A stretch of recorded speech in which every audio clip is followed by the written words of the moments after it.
record on this computer. There we go. We are recording, and I still have my sunglasses. Wow, it has been a day.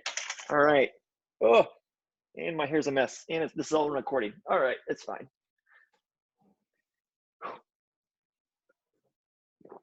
Got my water. Got my presentation. I got to get my Slack. Go up to questions. Get my participants, and most of all, I got my friends. Got a whole 80 of them. You all ready for this? Saying like, cue that music. Like, No. Right? Oh, has anyone seen the new Space Jam? Yeah. Not Don't yet. do it. Don't do it? Oh, that's unfortunate. Terrible. It's not the same. Yeah, It was good. It was so I good. enjoyed it. What are you Oh, talking gosh. about? Started The most controversy. awful movie Started ever. controversy. No, that is all- not true. Awful Good movie job, Kyle. ever is what he It said. was all right. It just wasn't the best. We're older now, guys. And I we're- was a fan. I was a Oh my big fan. back in I feel like- 1994, it was possibly better, but the one now is great. I like it. And I I'm a feel like LeBron they James hit- fan. They No, hit, I saw the original with no plan to see the current. Kyle, I was I- busy the coding. jokes really well. Oh my gosh. I just broke I just want to class point out for that again, if question. it hasn't already been said, y'all are critiquing a movie made for y'all 8-year-olds. I'm just saying. All right. I agree with Corey. Yeah. Oh my gosh. I There's was that busy- nostalgia I would not go factor, to that though. movie expecting it to be great. You also have to remember, Space Jam when we were kids was kind of inappropriate when you think about it. So, Although I mean, our Matrix Our jokes for parents 8 years loved our old. shows. 8-year-olds. Their shows aren't as Oh my good as it was when we were kids. They ain't doing it. All right. Jam wasn't Calm it down. inappropriate. Yes. I am sorry for even starting that out. I will bring that up for next week's topic, which we'll have a whole lecture over what was better, the original or the new one, apparently. So we're not going to talk about that or emos. Now we have 2 topics off the list. And Sean's not even here to start the controversy. It's my fault this time. All right. Well, we're going to just put that salty mess on the back burner there, and we're going to move forward here. Well, I'm just happy to see everyone's awake, though. So thank you for that. Oh, all right. Are we ready to get started? We good? 2 thumbs up? Nah? Let's go. All right, there we go. Oh, okay. TypeScript today. Welcome to lecture. It is all about this thing called TypeScript. And we will understand why this Giphy is not only funny, but also makes sense to what we're going to be learning today. So let's hop into it. As always, we're going to start with announcements. You should already know the first one, though. It is assignment number 5. It's due August 5th. That is coming up here. I know it's still July, but August is right around the corner. The most hottest and miserable month of St. Louis of the year. Next, you might have thought that you're not coming to lecture, but psych, you're coming to class on Monday. We're not going to have any lecture. It is a catch-up day, but you're going to be coming into this lecture here, the one that we're talking in right now, on Monday. I will not be here, but you will have a special guest. Yes, it is a surprise. Is it somebody famous? I don't know. You're going to have to come on Monday and find out. Next up is studio review tonight at 8 o'clock. Yes, Kyle is back. You've been waiting for his return. He will be here, myself, talking in third person at 8 p.m. tonight for studio review. So feel free to come and join us, ask those questions. Again, thank you to Bree for covering for me last week. And then finally, for just an add bonus, because I'm just a giving person tonight, is that I'm giving you a assignment number 5, a walkthrough tonight, just to kind of get your feet wet with it, maybe answer some questions. Who knows? We'll see where the night takes us. All right. Any final questions about our announcements before we jump into this TypeScript thing? Anything at all? All right. Well, you had your chance. Let's move forward. As always, let's get those gears a-turning. It's been a few days since our last lecture, so talk to me about this. By the way, thank you for everyone coming to office hours. I have a button called Submit Form. It's just right there, a nice, fun button, and I go ahead and click it. As always, what is this called whenever I click that button? An event. Event. Event, it very much is. That is an event. When you click something, when you type into a text box, when you even put your mouse over a button, those are all different types of events. And it is very important that we can identify those. Why? Because when we do these events, how can we utilize them? How can we execute code when those events occur? What do we need to do? Event listener. Event listener. Event listeners. We need to use these events to create and execute code within event listeners. Remember, it's a two-part system there. If you don't have an event listener, there's no one there to do anything when you click the button. So we need to build event listeners. So that's what we're going to do here. If I'm going to start you out, we have this document.getElement my form. I want to create an event listener on this form for submission. How would I start this out?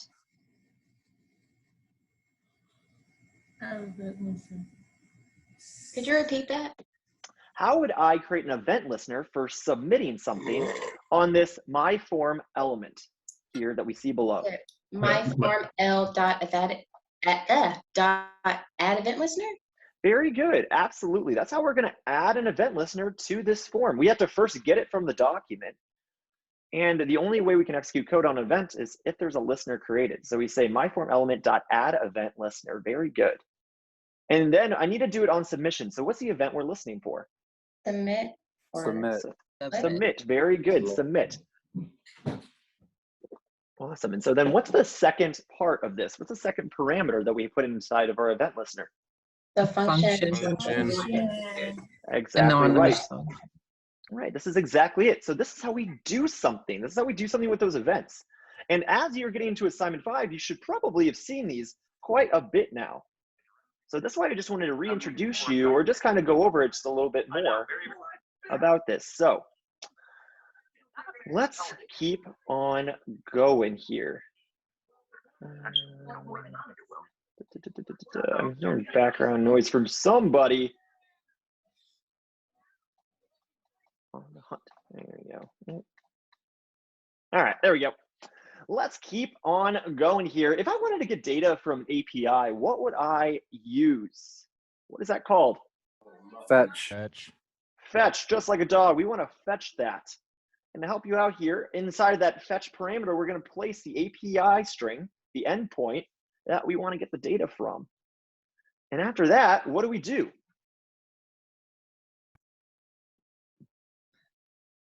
Response. Anonymous function. Closer, we do a Dot then. We do a dot then because we want to fetch it and then we want to do something. In this case, I'm not going to do anything too crazy with it. All I'm going to do is get that anonymous function back and get the response and console log the response. So that's how we get that information from the endpoint, and then we're just going to console log it to the screen. Just for a side question, if I wanted to get the JSON out of this response, what function am I going to use on the response here? Response.json. Response.json, and then dot then, and then we get our JSON out of that. Very good. Exactly right. All right, so continuing this question about fetches. I know these are relatively new to us, but I want to review it just a little bit more. What does a fetch return to us? It returns us something very particular. We went over it a little bit last class. It starts with a P. Promise. Very good. Yes, it absolutely does. It starts with a P, and it sounds like promise because it is promise. Yes, it returns us back a promise. So remember, this is us operating asynchronously. That's how JavaScript does it. We can have multiple tasks running within our JavaScript, asynchronous. And promises are how we can manage that. But my question to you all, and something that we haven't gone through yet, is what happens when things go poorly on our fetch? And so that is what we're going to. Stop it. We're going to go ahead and explore that real quick because this was a question from the last. Oh, where's my icon? Get out of my way. This is a question from the last class, so let's go ahead and hop into that. So, like I said before class, if you want to follow along, as always, the Lecture 18 GitHub is out on my repo. Feel free to fork it and bring it onto your computer to follow along. Make sure you have TypeScript downloaded for this class, otherwise things are not going to work. TSC is what we're going to be using today. All right, let's go back to our fetch example. So what I'm going to do is I'm going to go in here, and I did forget to delete this, so I'm going to go ahead and remove that.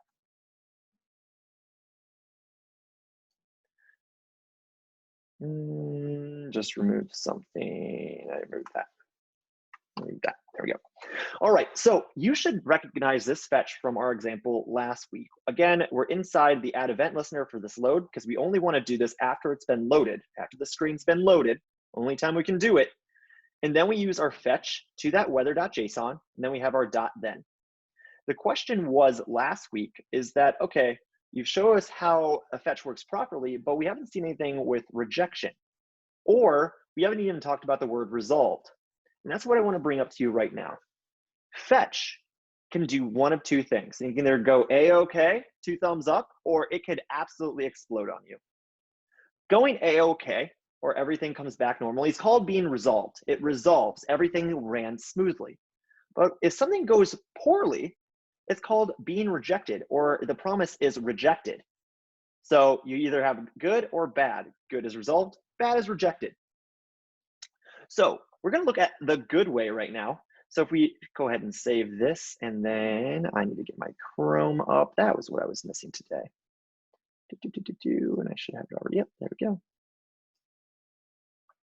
Perfect. All right, so I'm going to go ahead and come in here. So I'm going to go ahead and just refresh this real quick. We see that this is the example from last week. We have our sunny, temp 67 Fahrenheit, things like that. I'm going to go ahead and inspect this. Go over here, go over to my network. And I'm going to go and refresh. And we see that our rejected promise example is A-OK, and we see our weather.json came back properly. So we are good here. So this is nothing new. We got everything resolved here. Everything went swimmingly. But now we're going to go ahead and see what happens if everything doesn't. So I'm going to say bad-weather. This is not an this URL does not exist. So something is going to go terribly wrong here, and we're going to go and see what that is. So I save this. I go back over here, press refresh, and now I see this is in red. That's not good. I go over to my console, and I see this giant red thing, like what the heck just happened? What it was is that I was trying to go to a bad URL. This did not exist. So I got back basically a 4.0, I believe it would be a 4.01. Well, technically, no, it's a 4.04. What am I talking about? Not found. So, and also we see that our weather data didn't come up. So this is a bad thing, and it actually does happen quite often. So what happened was an error was thrown, but we've already seen what errors can do in JavaScript. If you can remember exactly what we did with errors, we had that try catch. We try something in the try, and then we catch any of those errors down here. That's what we're going to do here with this fetch. First of all, if anything goes wrong, we can always put a catch statement down here, and inside we can just have something called error, or ERR. Function. There we go. And in there. And then we're going to say console log something went wrong. And then we have ERR. Perfect. Just like that. So we save that, come back here, and we refresh. It's still going to be rejected. It's still red, but we go over to console log now. And now we see that something actually came back. We are able to catch that error and print out exactly what went wrong. Type error, failed to fetch. Failed to fetch because that URL doesn't exist. So that's one way we can take back those rejected promises or issues with non-existent URLs. The second thing I want to show you real quick is that what if it's up here and I know that I don't like the response back? So what I'm going to do is change this back to weather.json. So what I'm talking about is that, okay, we got back our data. Our data's fine, but I find an inconsistency in the data. I don't like this promise. I want to reject it. I don't want to continue. So that's the case that I'm going to be solving for here. And what's a case here for weather? Let's say this JSON response that's going to be coming back is the weather. We're going to say if our JSON response dot, and remember down here, our JSON response dot temp has the temperature of our weather, is less than 100, so less than 100 Fahrenheit, what we're going to do is now reject the promise. So how we do that is type in promise dot reject. Not miserable enough. There we go. So we can reject this promise if whatever conditional is true. Let's go ahead and see what happens here. So again, remember, I fixed this URL up here, so everything is going to go swimmingly. So let's go ahead and go to that. Press refresh. And now we see our data is back, but up here it says uncaught in promise, not miserable enough. Again, I rejected the promise, so this error showed up. That's what just happened. That's how we can do a rejection. Now, you might be asking yourself, okay, so I see reject, I get it. I understand that it shows something bad. Why would we use it? So the typical reason why you'd use resolve or reject, resolve being it being okay, that like goes normal. You always want to use resolve just to continue on, but why would you use reject here?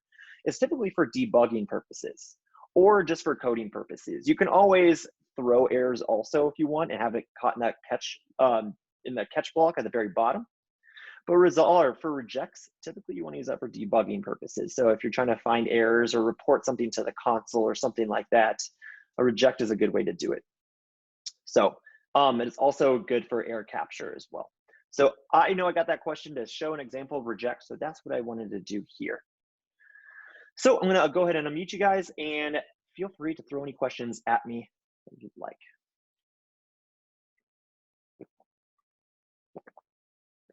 Anything in particular about rejections or resolves? Also, if you want to just do like else, you can also do else, and then you can do promise.resolve. Went all right. No, I can't spell. There we go. So we can do both in resolve or reject. Again, you're not going to see much examples of this. That's why I'm kind of like glazing over this. I just wanted to show you this is a small example of using these things. So if there's no questions, we'll definitely move on. Alrighty, let's keep trekking. So what happens when things go poorly? Well, we want to reject it. Remember that. That's what happens when a promise goes awry. Okay, you guys ready for the toughest question probably of all night? I know, I can see people shaking like, all right, what is it? Remember this guy? What is this called? Variable. Variable. It's a variable, very good. A string variable. We're just basking like, okay, just like think the first class, you saw this and you're like, what the heck is that? And now you're like, Kyle, let's go.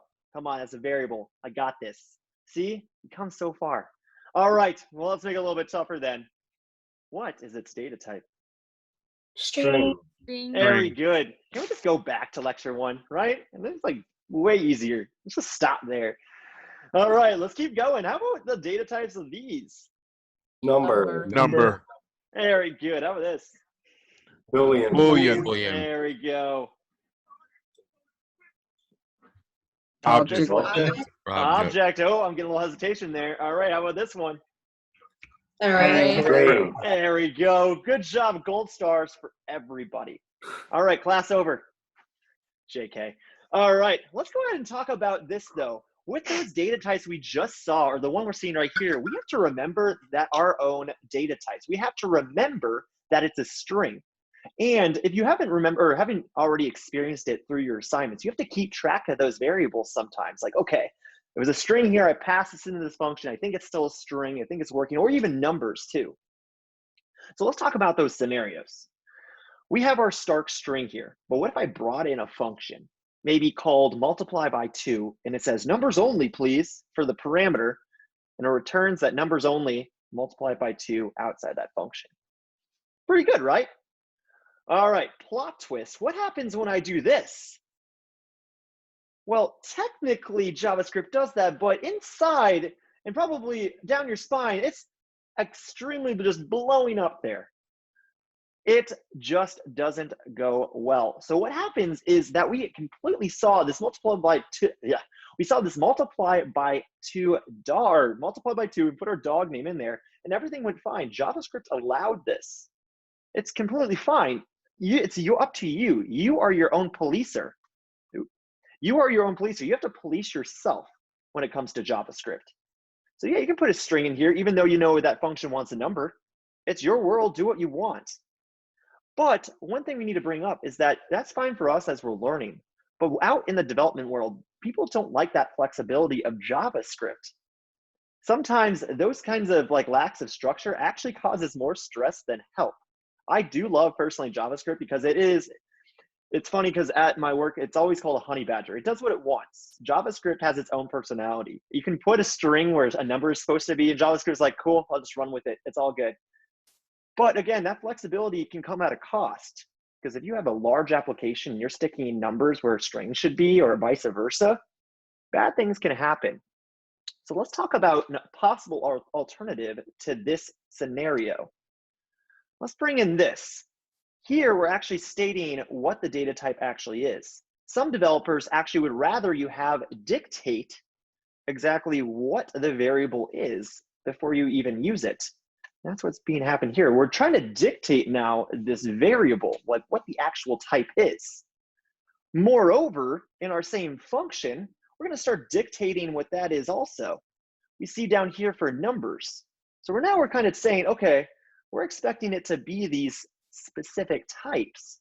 We want our dog name to be a string, and we want our numbers only parameter to only be a number when it comes in. So in this case, we're going to exactly see what happens when we put this multiplied by 2 dogs in there. What would happen if everything was dictated, or basically if everything was told what data type everything should be? Well, then in this case, we're going to get an error. We're going to get basically a red line underneath our code. This is what some developers want. And so they want this because they don't want to have to police themselves. They don't want to think on a 2 million line application exactly where everything is going and making sure all of our data types are in order. We don't want to do that all the time. We don't want to police ourselves. Hence, a new technology was developed that lies with JavaScript. And that thing is called Typescript. This technology here is what offers that structure, those data types, and dictating what data types are each variable or parameter or etc. actually has. So that's what it's doing. It's providing data type structure to JavaScript. So real quick, let's go ahead and take a small glance at it. Again, we're coming back to lecture 18, that GitHub that is available online. And we're going to go in here and see our first TypeScript code. TypeScript code. We'll call it TypeScript code. So what I'm going to do is press new file. And in here, I'm going to just call it intro example. And now on my extension, I'm not going to put JS here. I'm going to put TS for TypeScript. Perfect. And we open up this intro example.ts. So we're here, and actually Visual Studio Code is so smart, it already knows what TypeScript is. So it will give you suggestions as we type away. So let's go ahead and type that code that we just had. We said let dog name.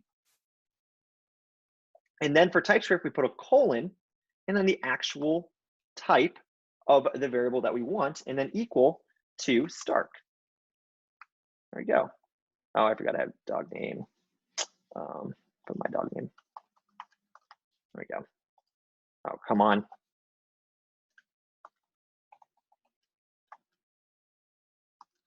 There you go. Dog name example. Fine. I have dog name already in another TS file, so it just knows that once you compile, there's going to be problems. So it's like, just name something different. All right, so let dog name, we'll talk about that in a little bit. Let dog name example string equals Stark, and then we say we're going to create that function. So we just say function just like normal.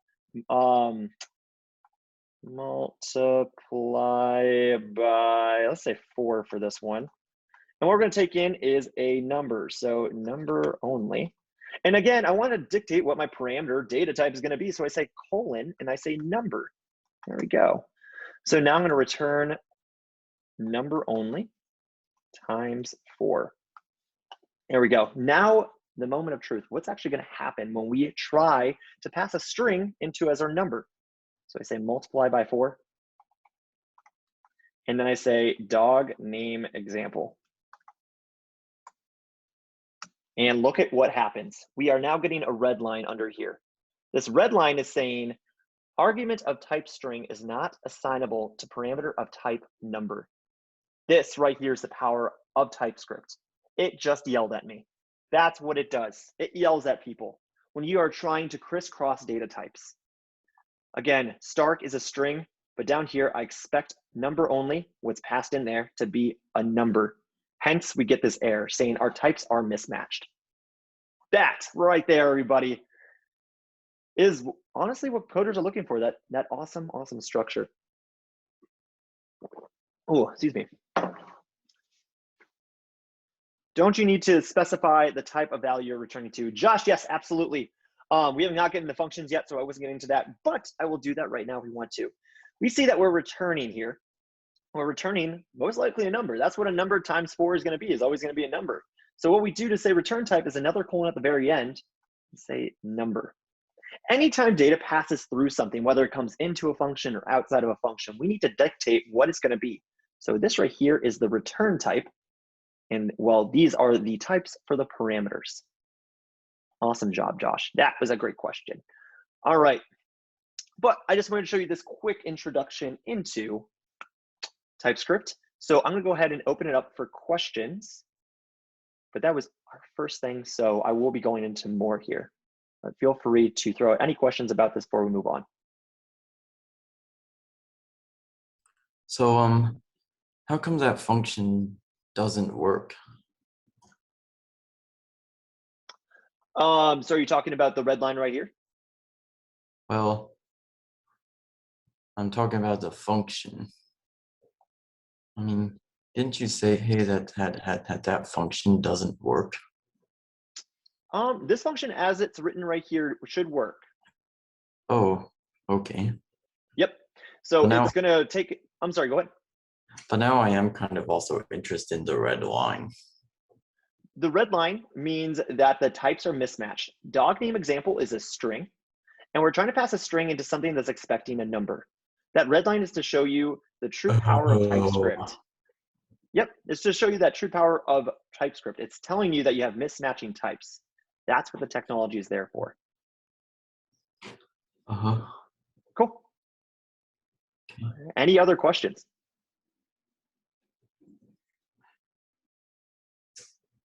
All righty. So we are going to keep on going then. So one thing I want to talk about is that you might be asking yourself, are we learning a new language right now? And we kind of talked about it in the very beginning of class. And what I really want to talk to you about is that no, you're not technically learning a new language. You're learning how to structure an existing language you know. TypeScript is more of a sugarcoating on top of JavaScript. JavaScript is still the meat and the potatoes, but we just dripped it full of delicious gravy on top with TypeScript. That's what we just did. TypeScript is there to add structure to JavaScript, not to change anything we've already learned, just to add a little bit of maybe bumper lanes, if you will, to something that's so dynamic like JavaScript. So if you have any questions like, okay, now how do for loops work now? Or how do if statements work? The answer is the exact same that you've already learned. Nothing's changing here. It's really, again, just adding that structure to JavaScript. See that we have a question here, so I will go ahead and take a look at that one.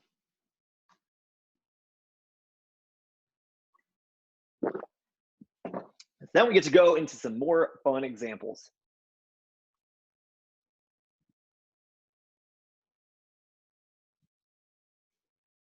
Is TS more standard than normal than JS? Is a reason we didn't learn it first.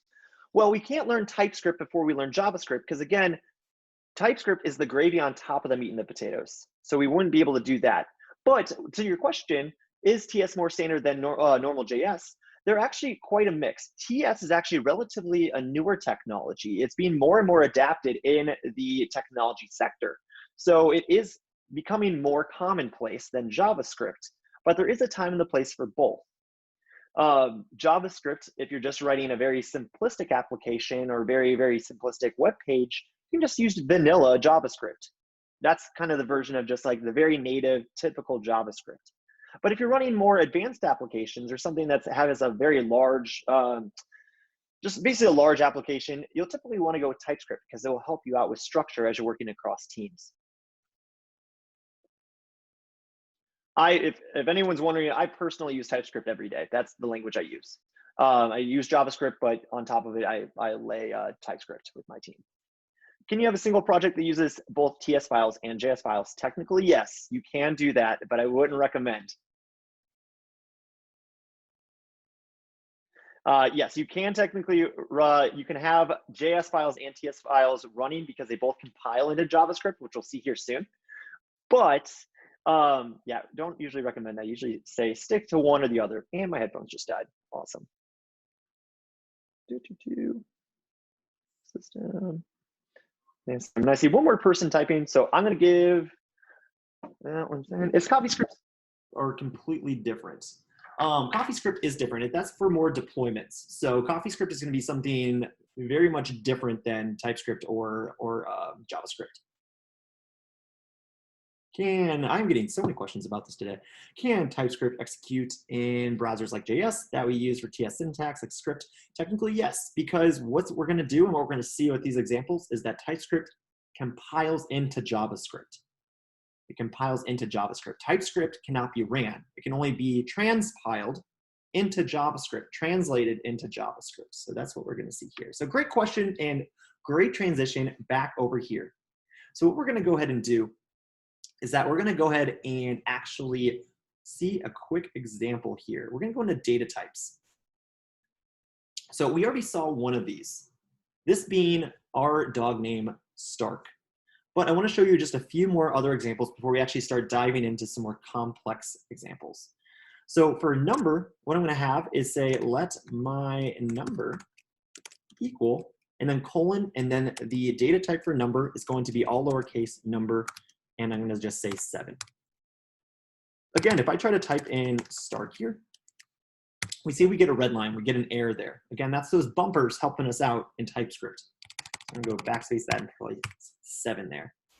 Awesome, awesome. And then finally, we'll do a quick Boolean here. So what we're going to do is we're going to say, let my Boolean, then Boolean, oops, not blob, Boolean equal true. Whatever you want to do, true, false, anything you want to do here. So these are 3 main examples of our data types in JavaScript, or in TypeScript. What I'm going to do real quick now is I'm going to console log each of these things out. So I'm going to say my dog name, my number, and then my Boolean. Perfect. All right. Remember, we're right now in a TypeScript file, but we're going to discover now how we can take this TypeScript file and make it into JavaScript. Let's go ahead and do that. Remember, in order for what I'm about to do to work on your machine, you have to have TypeScript actually installed on your machine, which you can find how to do that in 27.6 of your book. All right, so what I'm going to do is I open up a new terminal down here. Let's go ahead and clear it. And now we're actually going to do it. To transpile or transpile TypeScript into JavaScript, the command we have to run is tsc and then the name of the file. The name of the file here is datatypes.ts. So I'm going to type in datatypes.ts. Press enter, and then it should just come right back if my computer wants to go. There we go. But take a close look now at the files on the left-hand side. We see that datatypes.js now is created. So a JS file was properly created. Let's double click and see what's in there. Oh, isn't that cool? It's all the same exact code except they took out my spaces. All this did was it translated our TypeScript into JavaScript. So now what I can do is actually run my JavaScript. I'm going to say is node and then datatypes.js. And now when I run that, I see my console log comes out, Stark, 7, and true. So what did we just do here? Let's just recap. We typed out all of our stuff in TypeScript. We got yelled at if our data types were inconsistent. We ran tsc, datatypes.ts, our TypeScript file. It transpiled or compiled our TypeScript into JavaScript. And then we ran our JavaScript with node, what was it? Node datatypes.js. So that's what we just did here. So how does everyone feel? How's everyone feeling about our first example here with TypeScript? We're just easing into it. Everyone feeling good? Got some thumbs up, kinda, meh. No one's mad yet? Oh, I got one mad person typing. All right, what we got? All right, I can unmute. There we go. Feel free to unmute and talk to me. What's going on?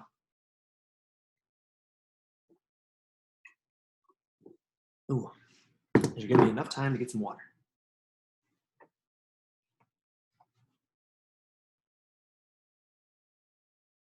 I'm gonna give a few more seconds here. Feel free to unmute yourself if you do have the question. Yeah, I was just wondering if it was a good idea to install TypeScript now on our computers for purposes of this lecture. Or yeah, absolutely. If you want to, it's not going to do anything. I'd say open up a new terminal, run that command, and it'll be on your machine. Oh, really? Yep. It shouldn't take too long either. It should take like up to maybe, depending on your computer, maximum. So what's the command that you run? To install it? Yeah. Look in 27.6. It's a longer command, but it will be the only one Okay. that should be at the very top. Great. Thank you. Absolutely. All right. If there's no more questions, we're going to keep on keeping on here. All right. Let's move back to our TS file here. So that's what I did. I double-clicked on our TS. And you guys are just complaining so much today. All right. I'll just delete you then. Move the trash. All right. So we have just created all of our variables. We're going back to lecture 1, as I said. But now what we're going to do is we're going to go into arrays, which is like lecture 3, I think. So we're moving up. Let's go ahead and take a look at this. Ooh, thank you, Gracie. All right, let's take a look at arrays. If I want to create an array, I say let my array, and then I need to dictate what it's going to be. And this one, I just want it to be, let's just say strings. So I'm going to say string, and open and close square bracket. Wow, words are not coming to me today. Open and close square bracket. This is how we dictate to TypeScript saying this is going to be an array of strings. And then I come in here and I type in Stark, I type in Bella, and I type in, what is it? Good old Toby. There we go. So I just created an array of some strings. We've seen this before, but the only new thing we have here is this little dictation, which is string again, and then open and close square brackets. So square brackets is what dictates it's going to be an array. Now let's go ahead and take up various types. This is called a, what do they call this? A tuple? I always forget the name. I forget it's actually called that. It's like saying like, what's it called with that toothpaste, like the little blob of toothpaste on your toothbrush called? Like, I don't know. I just forget what that thing is. But anyway, of various types. So let's go and take a look at that. Let my various array, and then we're going to dictate exactly what this array is going to be like. So we're going to say it's going to be a string. And we're going to say number, and a string again, then another number. So we're saying exactly what these types are going to be. And then we actually have to build exactly what it says. So Stark is going to be 7, and then Bella is going to be 4. There we go. So that's how we can build something to exact specs to tell TypeScript this is exactly what it's going to be, and expect it wherever I use this variable to be expecting what I just built. So again, these are those bumper lanes. That's what we're doing. We're dictating exactly what this object is going to look like. That's all this does. That's all TypeScript wants you to do, is dictate exactly what it looks like. So there we go. So any questions about this? I'm seeing one person typing. While we're doing that, we're just going to go ahead and recompile this and make sure everything is working. So I'm going to console log this. I'm going to console log my array and then my various array. Just like that. Save that.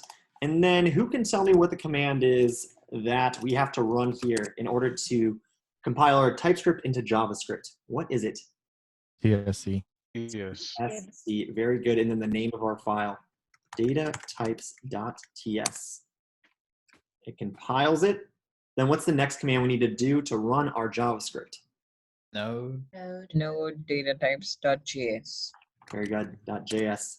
Now, is anyone curious? Because actually, I'm kind of curious. What would happen if we said node datatypes.ts? Nope. Don't like that. That's because Node is looking for JavaScript syntax, and that colon right next to your variable is not JavaScript appropriate. So you will get back that error right there if you try to do that. Coolio. I see a question here. What happens if we go into create a JS file and move stuff around in the varied array? Well, technically nothing. If we go into here and we say, okay, now I want you to have 6 and 8 and whatever, you're not going to get yelled at and nothing's going to blow up here. You can do this all you want. And so now if I say node datatypes.js and I do that, oh, I didn't save. It's like, what are you doing? There we go.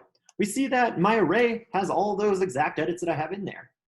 But the small caveat on this one is the second I run tsc and then datatypes.ts again, my file up here will re-edit itself to remove all of those small edits I just did.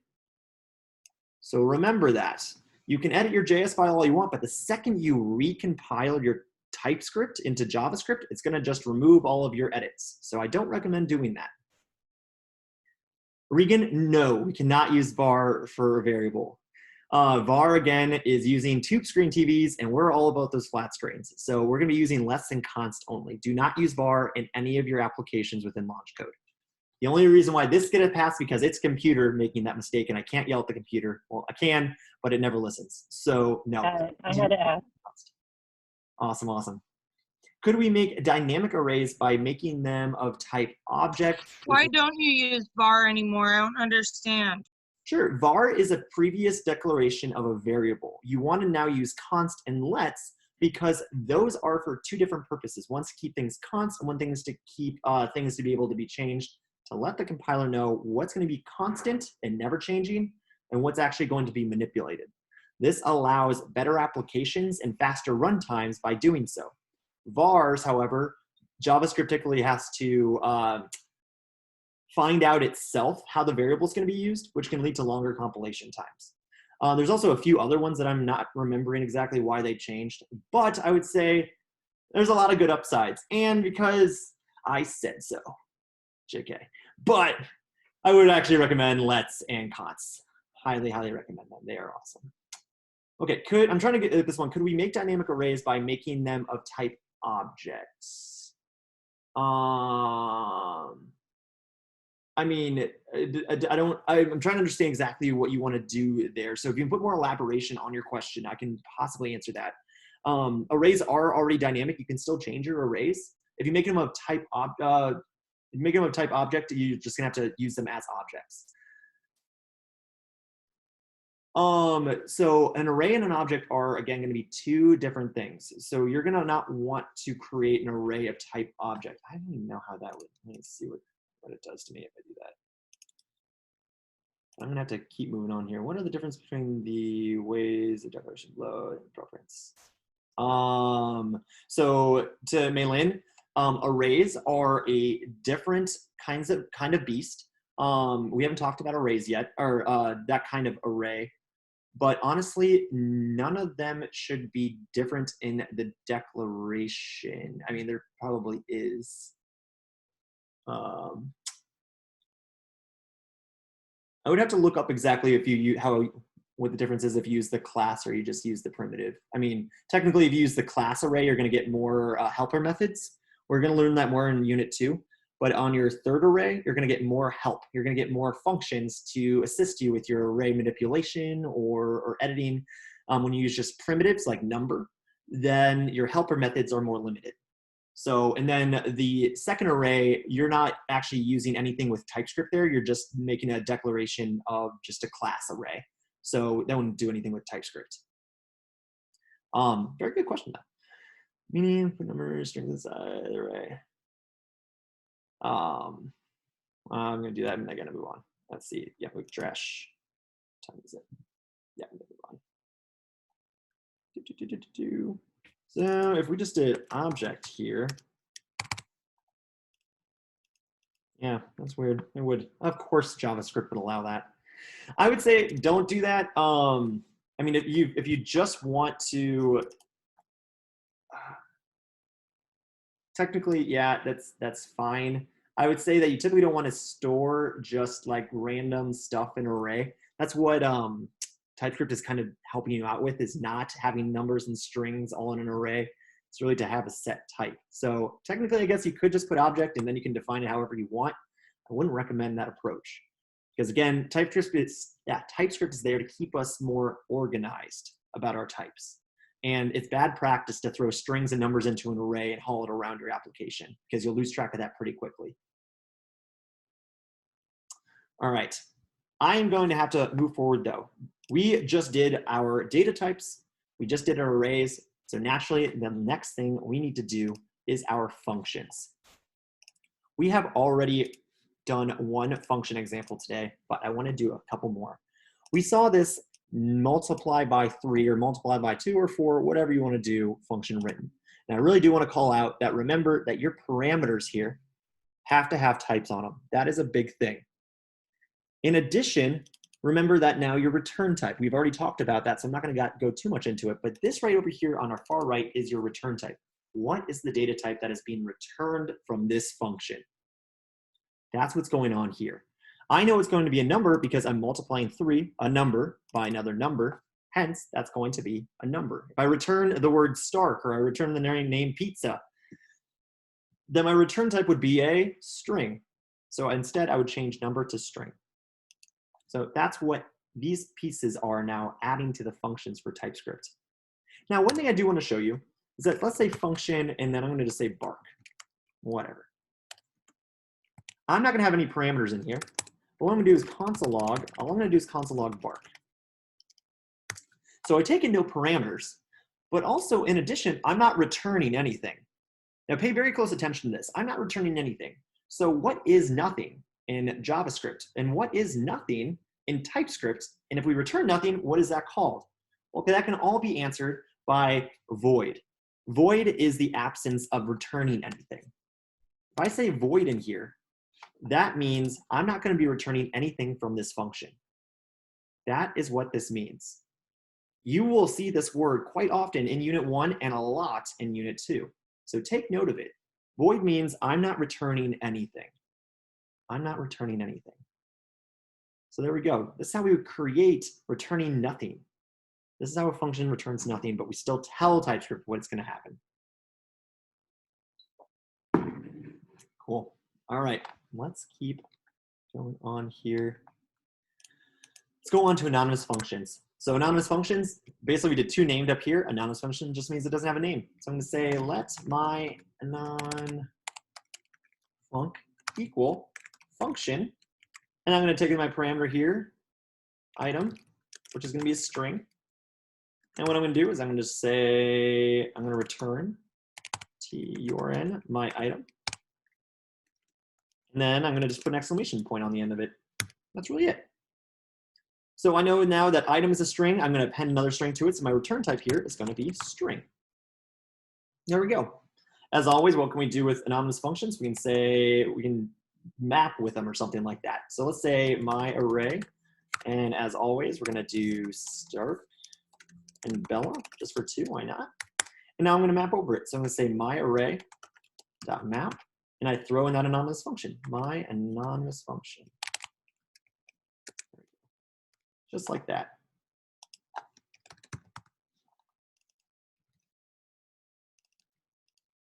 Save that. And I'm also going to put my return type here. So it's a string. There we go. Awesome, awesome. Everything looks good here. And so now what I'm going to do is console log this, and I'm going to compile it. Oop, I'm going to console log my mapping here. Yeah, save that. And let's go and see what it does. TSC, and it's going to be, what is this one? This is functions. .ts, there we go. It's going to magically compile into JavaScript. No, it's not. That's a lie, Kyle. No, touche. Everyone's yelling at me. Still going to create that though, so I'm going to go ahead and remove that. Delete, just for fun. You don't actually have to delete it if anyone's wondering. It will just edit it every single time. I'm going to do that again. There we go. Did I not save? Not saved.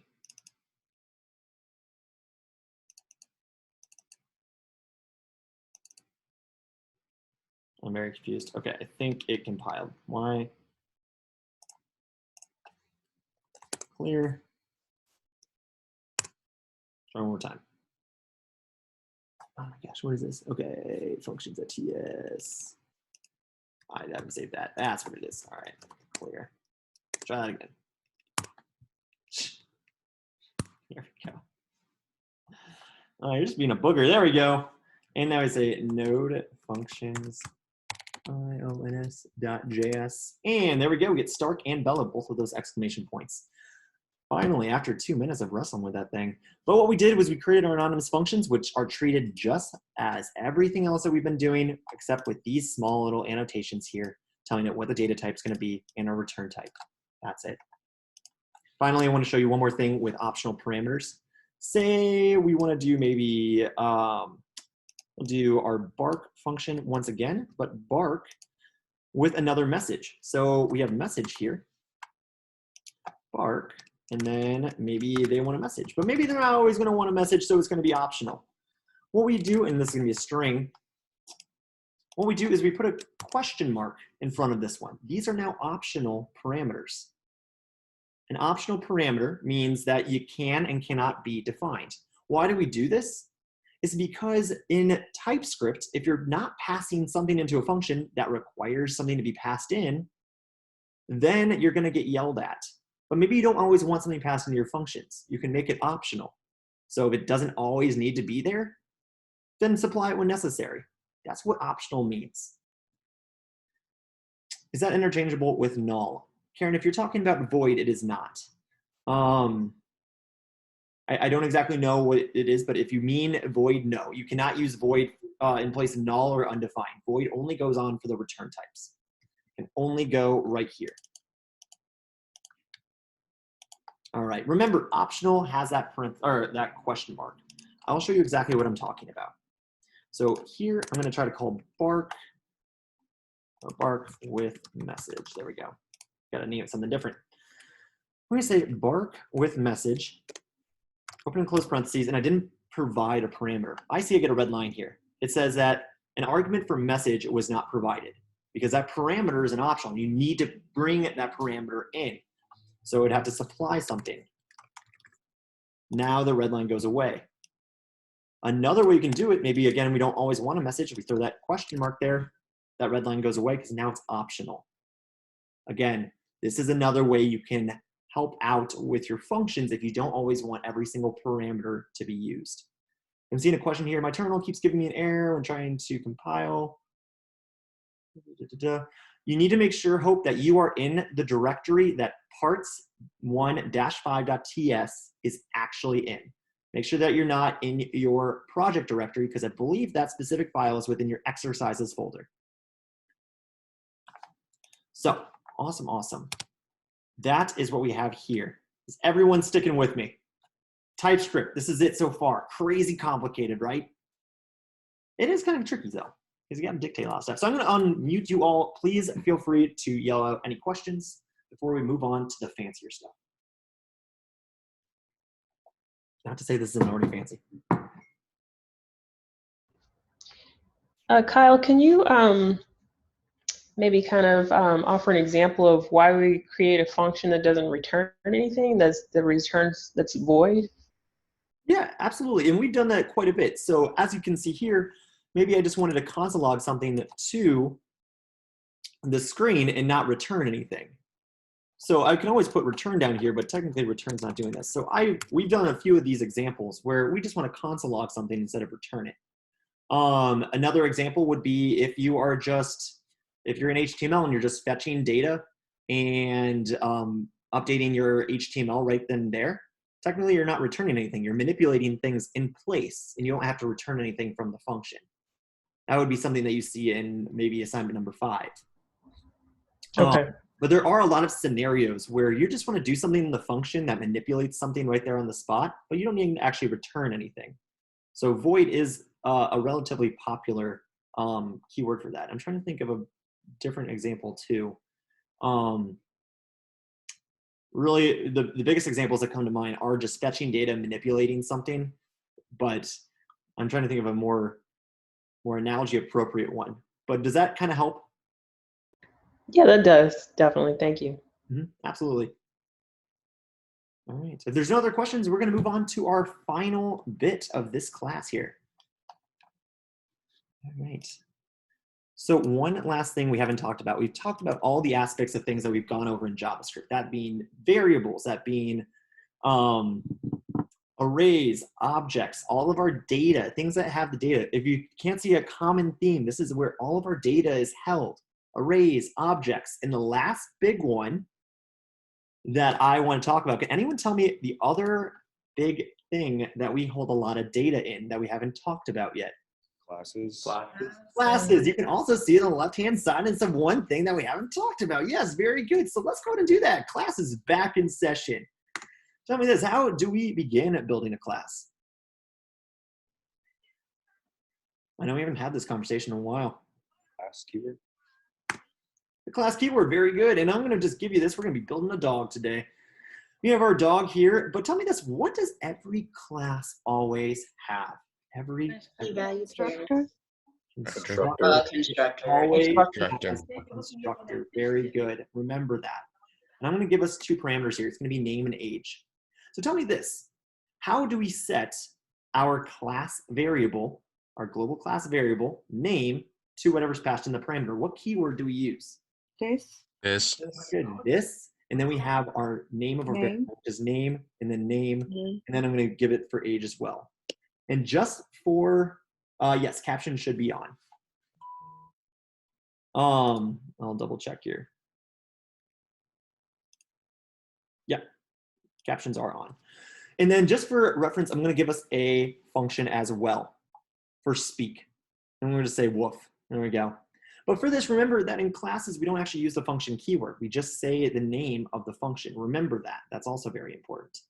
So let's go ahead and bring that over to here, but we're going to translate what we just saw into TypeScript. So I'm going to come up here to classes, and I said I'm going to create dog. So I say class dog, and then what I need to do first now, at the very top, is define what variables, what class variables I want to have in here. The first one going to be name, the name of the dog, which is going to be a string. So now we have a new thing at the top, our class variables. So I'm going to go ahead and put that here. The next thing we had in here was age. We want to give the age of our dog. So we say number. And then we have the constructor. Always the second thing. Always has to be in a class, but now it's our second thing. So we can say constructor. And now we provide what's actually in there. So we say name, which is supposed to be a string. And we say age, which is supposed to be a string. So now we have to actually set our class variables. And what keyword again do we use? Strings. This. Number, not age. Age is not string.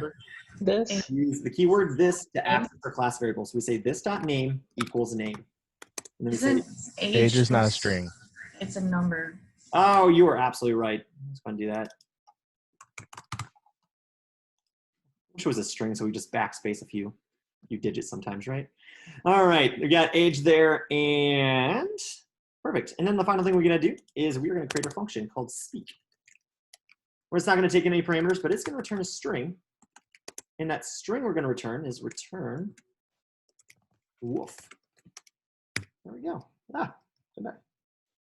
There we go. So this is now the translated dog class. Oh, stop. That's so annoying. Everyone close your eyes.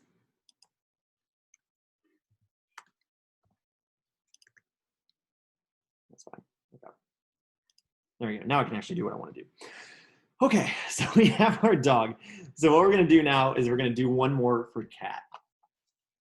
So what we have here for class, we're going to come down here. We're going to call it cat. Because we just want to have 2 different animals in here. So we have dog and cat. It's going to be the same thing, but instead we're going to say meow down here. There we go. All right. So real quick, we'll come back up to the dog because I didn't ask this.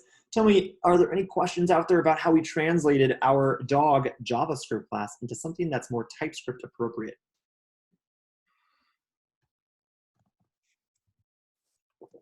Are you just repeating? Say that again. Are you just repeating? Repeating? Repeating what? The class variables and the constructor variables are the same. So our class variables have to be defined in TypeScript. So we had to tell them exactly what our class variables are going to be. And down here is where we call to it to assign it a value. So here we create them, and here we are assigning them. This is the parameter that comes into the constructor. So we shouldn't be repeating anything. Instead, we create them above, and we actually initialize them or set them to a value below. So if I understand it right, all constructor parameters need to be declared above in the class variable section first? Yes. So anything, not only in the constructor, but anything that you're going to be using in the class, you should put at the very top. So what I mean by that, anything that you want to be accessible throughout the class. Remember, our class variables can be accessed in any class functions. So it can be accessed down here. Okay. There was the example in 27.5.1 was set up a little differently, but I understand now what's going on. Okay, cool. Awesome, awesome. Yeah, great question. All right, so we have our dog, we have our cat down here, but the one last thing I wanted to bring up to us is how exactly we can take our dogs and we can take our cats, but actually bridge them together. Maybe using something that we've seen before, but maybe a pet class. And use this pet class to, again, bridge that gap, bridge the two classes together. So we want to actually utilize some of the shared properties from cat and from dog and utilize them within pet. So we're going to go ahead and see that. In order to do that, in order to create pet, we're going to be introducing a new topic right now, and that is called interfaces. Interfaces are a way that we can store data that will be shared between different classes, such as cat and dogs, without having to create a class of its own. Classes store data. We only want to create a class when we actually want to store that kind of data. Or sorry, when we actually want to store data within it, if we need to actually create an instance of it. I want to create an instance of a dog. I want to create an instance of a cat. But technically, we can't create an instance of a pet. A pet has to be something. But instead, we're going to create an interface for a pet that can store information that both classes can use. I know I'm bringing this up at the very end of class. You're like, okay, this is a lot. Where am I going with this? So we're going to kind of try to stick with this. So, and we're going to be going more into depth as we move through class about interfaces, but I really do want to introduce you all to this concept. So what we're going to do is that we're going to create an interface. Again, the interface is not to have an instance created of it. I can't create a dog or a cat of this, but it is there to combine our two classes and bring in similar information into it. So we say interface, and we say pet. And then in here, we're just going to go ahead and dictate exactly what the object is supposed to look like, what the class is supposed to look like. So I want all of my pets, anything that uses this interface, to always have a name, which will be a string, always have an age, which will be a number, and always have this speak function. So I'm going to say speak, which is going to be a function. And that's how we say it's going to be a function right there. Again, you don't really have to know this too much, but I do want to show you if anybody is curious. This is how you can say, I want my pet to have this function speak. So what does this mean exactly? Why are we doing this?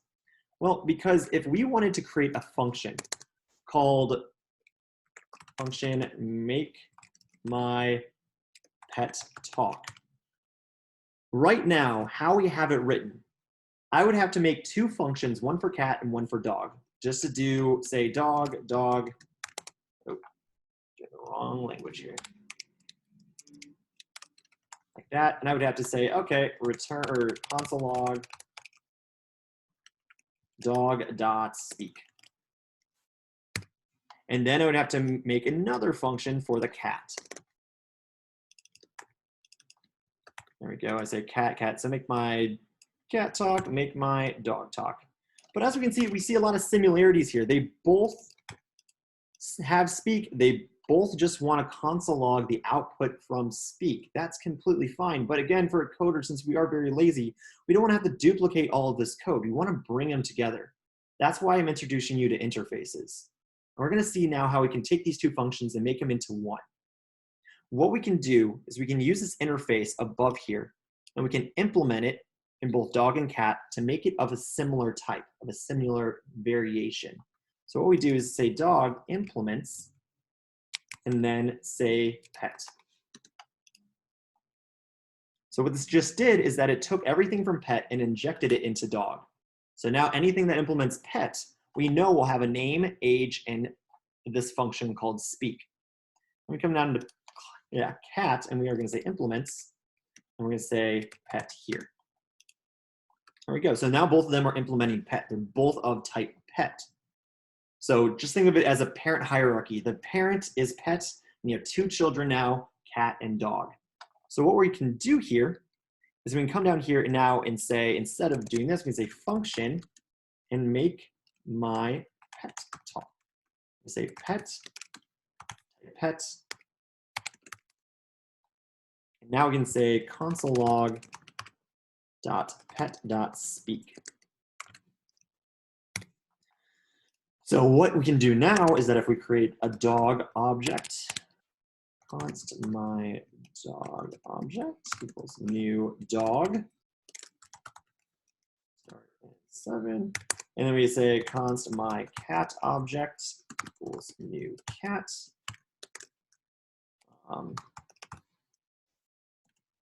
Say 4. Watch this very closely, what we can do here. If I try to say, make my cat talk, and I pass in my dog object, I get an error back. Oh, because I implemented that, never mind. Technically the same type. Oh yeah, because I put that in there. What I'm going to do is say make my pet talk. There we go. And I can now pass in my dog object or my cat object. Sorry, I'm kind of rushing here. I know I'm out over time. So what we're doing here is that we use interfaces. So now we can pass in both cats and dogs into the same parameter that the parent is the type of, which is pet. Remember, in our hierarchy, pet is our parent and cat and dog are our two children of that specific type. So basically, we can pass in any child of those types into the functions. So what I'm going to do is pause here because I know that we have not had enough time, and I'm not explaining this up to standard. So I will tell you that we will be talking about interfaces going into the future. Again, really just want to get your feet wet with them tonight. Is an interface like extends in JS? Implements is for interfaces, while extends are for classes.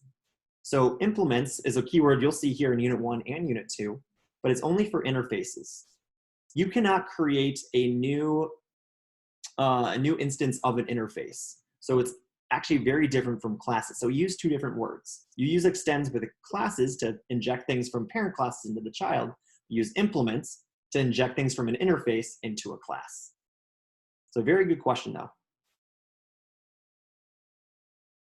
Absolutely, very good.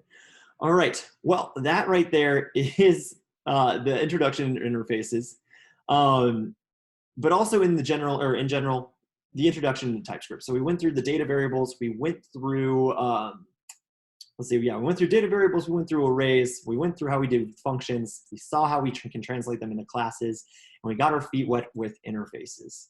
So this is TypeScript in a nutshell. When should we use interfaces versus parent classes? That's if we don't want, we use interfaces if we don't see any reason to make an instance of a class. Again, I don't want any of my users to ever create an instance of pet because you can't have a pet. A pet is something. A pet's going to be a dog. A pet's going to be a cat. A pet's going to be a parrot. I don't want you to just create a pet. I want to know what it is.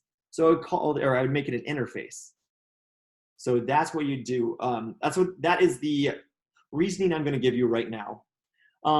Parent classes is something that maybe you want to create a instance of. So maybe you want to still have an instance of a dog, but you also want to create classes for poodle and for a golden doodle or something like that. So those would all be classes because you actually want to create instances of them. Interfaces are more like contracts, while classes can be created into instances of something to use to contain that information. Do you pronounce tuple as tuple or tuple? I don't know. I'm not really good at the English language, to be quite honest. So I'm going to say tuple.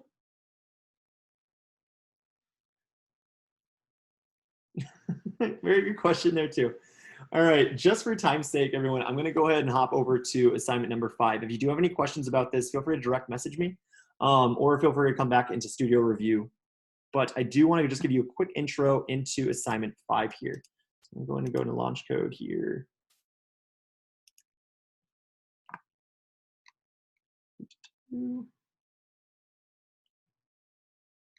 All right. And also grab that. I need to find that though.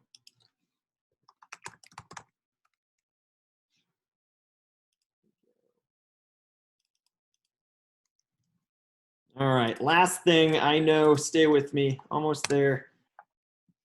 All right, so assignment number 5. Here we're going to be taking everything we learned about, or a majority of it, everything we learned about HTML, CSS, and how to combine it with JavaScript. So let's go and see what I want to kind of bring up to you just for some fun, strong hints.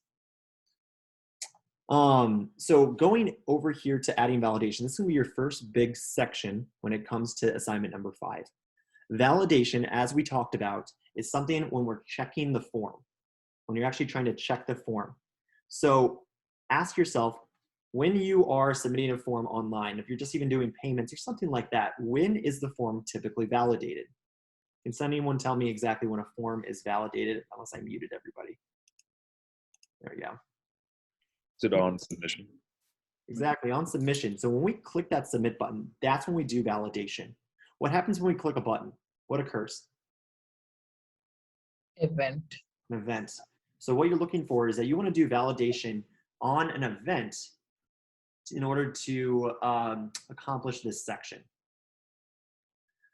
So remember that validation in general too is checking to see if things are in text boxes. We've already been able to do that. We can get things out of outputs using our documents, getting stuff out of there. So that's what that's all about. Updating the shuttle requirements. This is all about updating the information before launch here. If we go to our HTML, index.html, we see that this is all about that, those requirements. So we had to update that stuff. Remember how we update stuff is that, again, we have to manipulate the DOM, manipulate the document. We can use that inner HTML and inner text. Remember that. That's how we can utilize that in order to change text within here. All right, keeping on. Fetching planetary data. We went through all of this fetch, and not only that, they give us this information. Now, one thing I do want to talk about, all the sections we just covered, remember that when do you actually want to do all of this? When you go to a website, it takes a second, maybe not in our eyes, but in computer time, it takes a few seconds in order for a page to actually load. So remember, when you first go to a site and it's not loaded, none of the things in the documents are accessible. So ask yourself, have you ever tried to get something from the document, but it keeps coming back null, even though your ID is correct?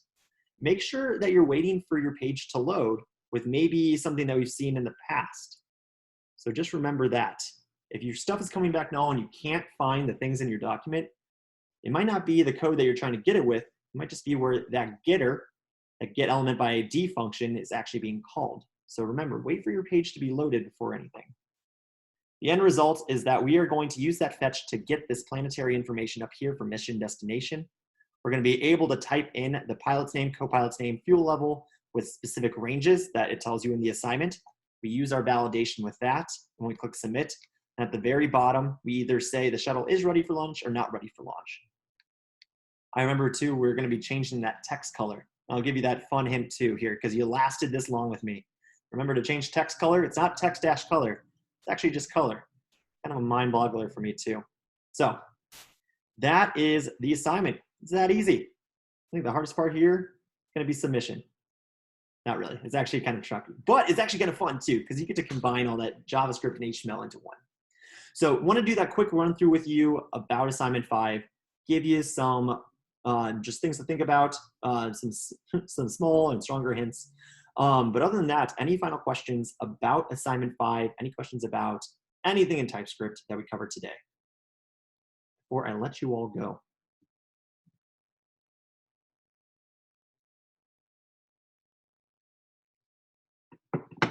All right, in that case, sorry if I made your brain mush today, but that is all I have for you. So thank you very much for listening to me rant for the past hour or so. But that is all I have. So please feel free to go to your small groups